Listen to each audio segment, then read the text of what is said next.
Hi friends, welcome back to my YouTube channel. ಎಲ್ಲರೂ ಹೇಗಿದ್ದೀರಾ? I hope ನೀವೆಲ್ಲ ಚೆನ್ನಾಗಿದ್ದೀರಾ ಅಂತ ಅಂದ್ಕೊಳ್ತಾ ನಾನು ಕೂಡ ತುಂಬ ಚೆನ್ನಾಗಿದ್ದೀನಿ. ಇನ್ನು ಯಾರೆಲ್ಲ ನನ್ನ ಚಾನಲ್ನ ಸಬ್ಸ್ಕ್ರೈಬ್ ಮಾಡಿಲ್ಲ, ಪ್ಲೀಸ್ ಹೋಗಿ ಸಬ್ಸ್ಕ್ರೈಬ್ ಮಾಡ್ಕೊಳ್ಳಿ. ಇವತ್ತಿನ ರೆಸಿಪಿ ನಾನು ಹಬೆ ವಡೆ ಮಾಡೋದು ಹೇಗೆ ಅಂತ ತೋರಿಸ್ಕೊಡ್ತಾ ಇದ್ದೀನಿ.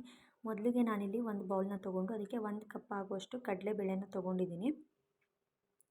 ಜೊತೆಗೇ ಒಂದು ಮುಕ್ಕಾಲು ಕಪ್ ಆಗುವಷ್ಟು ತೊಗರಿಬೇಳೆನ ತೊಗೊಂಡಿದ್ದೀನಿ. ನೀವು ಬೇಕಿದ್ದರೆ ಬರೀ ಕಡಲೆಬೇಳೆ ಮತ್ತು ಹೆಸರುಬೇಳೆ ಯೂಸ್ ಮಾಡ್ಕೊಂಡು ಕೂಡ ಮಾಡ್ಬೋದು. ಸೊ ನಾನು ಮುಕ್ಕಾಲು ಕಪ್ ಆಗುವಷ್ಟು ಹೆಸರುಬೇಳೆ ಕೂಡ ಹಾಕ್ಕೊಂಡಿದ್ದೀನಿ. ಇದೆಲ್ಲನೂ ಸೇರಿಸ್ಕೊಂಡು ಚೆನ್ನಾಗಿ ಒಂದು ನೀರು ಹಾಕ್ಕೊಂಡು ಒಂದು 3 to 4 ಟೈಮ್ಸು ಚೆನ್ನಾಗಿ ವಾಶ್ ಮಾಡ್ಕೊಳ್ಬೇಕು. ಬೆಳಗಿನ ಟಿಫನ್ಗೆ ಕ್ವಿಕ್ಕಾಗಿ ಮಾಡ್ಕೊಳ್ಬೋದು.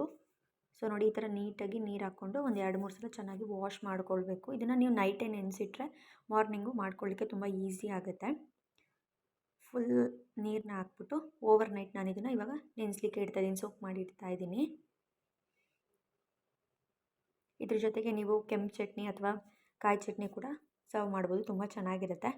ಸೊ ನೋಡಿ, ಈ ಥರ ಬೆಳಗ್ಗೆ ಫುಲ್ ನೆಂದಿರುತ್ತೆ, ಇದು ತುಂಬ ಚೆನ್ನಾಗಿ ನೆಂದಿದೆ. ಸೊ ಇವಾಗ ಇದನ್ನು ನೀರನ್ನೆಲ್ಲ ತೆಗೆದು ಸಪ್ರೇಟಾಗಿ ಎತ್ತಿಟ್ಕೊಳ್ಬೇಕು. ಇದಕ್ಕೊಂದು ಚಿಕ್ಕ ಮಸಾಲೆ ರುಬ್ಕೊಳ್ಬೇಕು. ಮೊದಲಿಗೆ ಒಂದು ಮಿಕ್ಸಿ ಜಾರ್ನ ತೊಗೊಂಡು ನಿಮ್ಮ ಖಾರಕ್ಕೆ ತಕ್ಕಂತೆ ನೀವು ಹಸಿಮೆಣ್ಸಿನ್ಕಾಯಿನ ಸೇರಿಸ್ಕೊಳ್ಳಿ. ನಾನಿಲ್ಲಿ ಒಂದು 4 ಹಸಿಮೆಣ್ಸಿನ್ಕಾಯಿ ಸೇರಿಸ್ಕೊಂಡಿದ್ದೀನಿ. ಜೊತೆಗೆ 1 ಇಂಚ್ ಆಗುವಷ್ಟು ಶುಂಠಿನ ಸೇರಿಸ್ಕೊಳ್ತಾ ಇದ್ದೀನಿ. ಜೊತೆಗೆ 1 ಗಡ್ಡೆ ಆಗುವಷ್ಟು ಬೆಳ್ಳುಳ್ಳಿನ ಹಾಕ್ಕೊಂಡಿದ್ದೀನಿ. ಜೊತೆಗೆ 1 ಟೇಬಲ್ ಸ್ಪೂನ್ ಆಗುವಷ್ಟು ಜೀರಿಗೆ. ಸೊ ಇದಿಷ್ಟು ಹಾಕ್ಕೊಂಡು ಇದಕ್ಕೆ ನಾವು ನೆನೆಸಿಟ್ಕೊಂಡಿರೋಂಥ ಕಡಲೆಬೇಳೆ ಮತ್ತು ತೊಗರಿಬೇಳೆ ಮತ್ತು ಏನು ಮಿಕ್ಸ್ ಇದೆಯಲ್ಲ, ಸೊ ಅದನ್ನು ಒಂದು 2 ಟೇಬಲ್ ಸ್ಪೂನ್ ಅಷ್ಟು ಹಾಕ್ಕೊಂಡಿದ್ದೀನಿ. ಸೊ ನೀಟಾಗಿ ರುಬ್ಕೊಳ್ಳುತ್ತೆ ಅಂತ ಹೇಳ್ಬಿಟ್ಟು ನೀವು ಇದಕ್ಕೆ ಯಾವುದೇ ಕಾರಣಕ್ಕೂ ನೀರನ್ನ ಸೇರಿಸ್ಕೊಳ್ಳೋ ಹಾಗಿಲ್ಲ. ನೀರನ್ನ ಸೇರಿಸ್ಕೊಂಡ್ರೆ ನಿಮಗೆ ವಡೆ ಬರೋದಿಲ್ಲ. ಸೊ ಒಂದು ಸ್ವಲ್ಪನೂ ನೀರು ಹಾಕಬಾರ್ದು. ಪಲ್ಸ್ ಮೋಡಲ್ಲಿ ಇದನ್ನು ಚೆನ್ನಾಗಿ ರುಬ್ಕೊಂಡು ತೊಗೊಳ್ಬೇಕು. ನೋಡಿ, ಈ ಥರ ರುಬ್ಕೊಂಡು ತೊಗೊಳ್ಬೇಕು.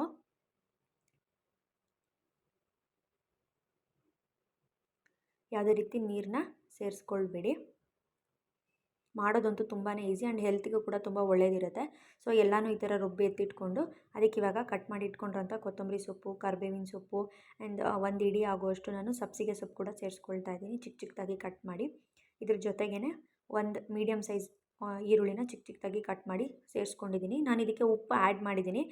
ಸೊ ನೀವು ಅದು ಕ್ಲಿಪ್ ಮಿಸ್ ಆಗಿದೆ, ಸೊ ನೀವು ಉಪ್ಪು ಟೇಸ್ಟ್ ನೋಡಿಕೊಂಡು ಉಪ್ಪು ಹಾಕ್ಕೊಳ್ಳಿ. ಸೊ ಇದನ್ನೆಲ್ಲ ಹಾಕಿ ನೀಟಾಗಿ ಮಿಕ್ಸ್ ಮಾಡ್ಕೊಳ್ಬೇಕು. ಇವಾಗಲೂ ಇದಕ್ಕೆ ಯಾವುದೇ ರೀತಿ ನೀರನ್ನ ಸೇರಿಸ್ಕೊಳ್ಬಾರ್ದು.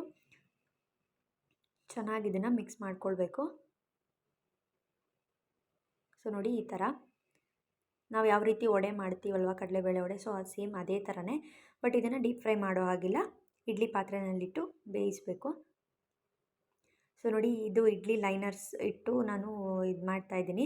ಸೊ ನಿಮ್ಗೇನಾದ್ರು ಇಡ್ಲಿ ಲೈನರ್ಸ್ ಬೇಕು ಅಂದರೆ ನಾನು ಡಿಸ್ಕ್ರಿಪ್ಷನ್ ಬಾಕ್ಸಲ್ಲಿ ಲಿಂಕ್ ಕೂಡ ಕೊಟ್ಟಿರ್ತೀನಿ, ನೀವು ಹೋಗಿ ಚೆಕ್ ಮಾಡ್ಬೋದು. ನಾನು ಇದನ್ನು ಮೀಶೋಯಿಂದ ಪರ್ಚೇಸ್ ಮಾಡಿರೋದು. ಈ ಇಡ್ಲಿ ಲೈನರ್ಸ್ನ ಹಾಕಿ ಮಾಡೋದ್ರಿಂದ ಯಾವುದೇ ರೀತಿ ಇಡ್ಲಿ ಅಂಟ್ಕೊಳ್ಳೋದಿಲ್ಲ, ತುಂಬ ಚೆನ್ನಾಗಿ ಬರುತ್ತೆ. ಸೊ ಇವಾಗ ಇದಕ್ಕೆ ನಾನು ಒಂದು ಸ್ವಲ್ಪ ಆಯಿಲ್ನ ಸ್ಪ್ರೆಡ್ ಮಾಡ್ಕೊಳ್ತಾ ಇದ್ದೀನಿ.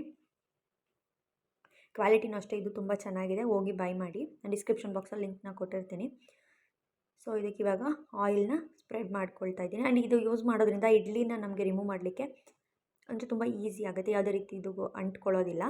ಸೊ ಹಾಗಾಗಿ ಆ್ಯಂಡ್ ತುಂಬ ಬಿಸಿ ಇದ್ದಾಗಲೂ ನಾವು ಆರಾಮಾಗಿ ಇಡ್ಲಿನ ರಿಮೂವ್ ಮಾಡ್ಕೊಳ್ಬೋದು. ನೋಡಿ, ಈ ಥರ ಎಣ್ಣೆ ಹಚ್ಚಿಟ್ಕೊಂಡು ಸೇಮ್ ನಾವು ವಡೆ ಯಾವ ರೀತಿ ಮಾಡ್ತೀವಲ್ವ ಅದೇ ಥರನೇ ಮಾಡಿ ಬೇಯಿಸ್ಕೊಳ್ಳೋದಷ್ಟೇ. ಒಂದು 8ರಿಂದ 10 ನಿಮಿಷ ಬೇಯಿಸ್ಕೊಂಡ್ರೆ ಸಾಕಾಗತ್ತೆ. ಸೊ ನೋಡಿ, ನಾನು ಇವಾಗ ತೆಗೆದಿದ್ದೀನಿ, ಹಾಟ್ ಬಾಕ್ಸಲ್ಲಿ ಹಾಕಿದ್ದೀನಿ. ಇಷ್ಟೇ ರೆಡಿ ಆಗೋಯ್ತು. ಈ ವಿಡಿಯೋ ಇಷ್ಟ ಆಗಿದ್ರೆ ಪ್ಲೀಸ್ ಲೈಕ್ ಮಾಡಿ, ಶೇರ್ ಮಾಡಿ, ಕಮೆಂಟ್ ಮಾಡಿ. Thank you.